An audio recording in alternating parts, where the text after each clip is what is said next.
টাঙ্গাইলের মধুপুরের সুস্বাদু আনারস এখন দেশ ছাড়িয়ে জায়গা করে নিয়েছে বিশ্বের বিভিন্ন দেশে। সম্প্রতি আনারস চাষের সম্প্রসারণে প্রধানমন্ত্রীর প্রতিশ্রুতিতে কৃষকদের মধ্যে বেড়েছে নতুন আশাবাদ।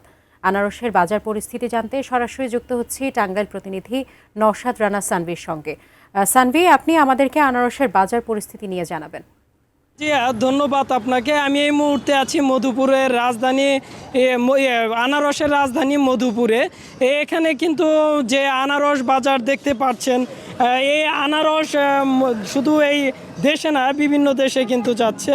এই শিল্প প্রসারিত করতে প্রধানমন্ত্রী দিয়েছেন নানা প্রতিশ্রুতি।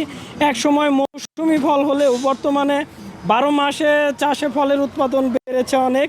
টাঙ্গাইলের 2টি উপজেলায় প্রায় 7,800 হেক্টর জমিতে আনারস চাষ হচ্ছে। জলডুঙি ও ক্যালেন্ডার জাতের আনারস জৈব পদ্ধতিতে চাষের পরামর্শ দিচ্ছেন কৃষকরা। এই বাজার থেকে প্রতিদিন দেশের বিভিন্ন অঞ্চলে কিন্তু এবং বিদেশেও আনারস যাচ্ছে। কৃষক ও পাইকার ক্রেতারা কিন্তু ব্যস্ত সময় পার করছে।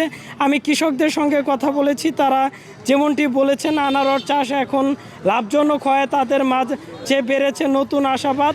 সব মিলিয়ে মধুপুরের আনারস এখন আন্তর্জাতিক বাজারে বাংলাদেশের একটি সম্ভাবনা কৃষিপণ্য। প্রতিদিন এখান থেকে 50 থেকে 1 কোটি টাকার আনারস বিক্রি হচ্ছে। আনারস মৌসুমে দ্বিগুণ বিক্রি বেড়ে যায়।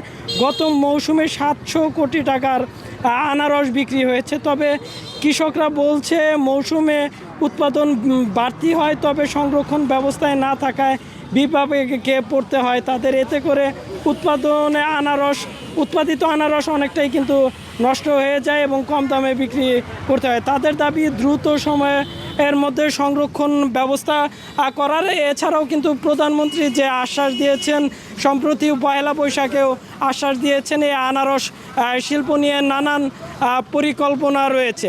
আর বিশেষজ্ঞদের সাথেও কথা হয়েছে এ বিষয়ে। তারা জানিয়েছেন যে হরমোন যে প্রয়োগ করা হয় উৎপাদনের সময়, শুরুতে যেটি মাঠে দেওয়া হয় সেটি কিন্তু ক্ষতি না হলেও যে কালার পাকা আনারস, হলুদ কালার যে আনারস রয়েছে, এই আনারসটা কিন্তু স্বাস্থ্যের জন্য ক্ষতিকর।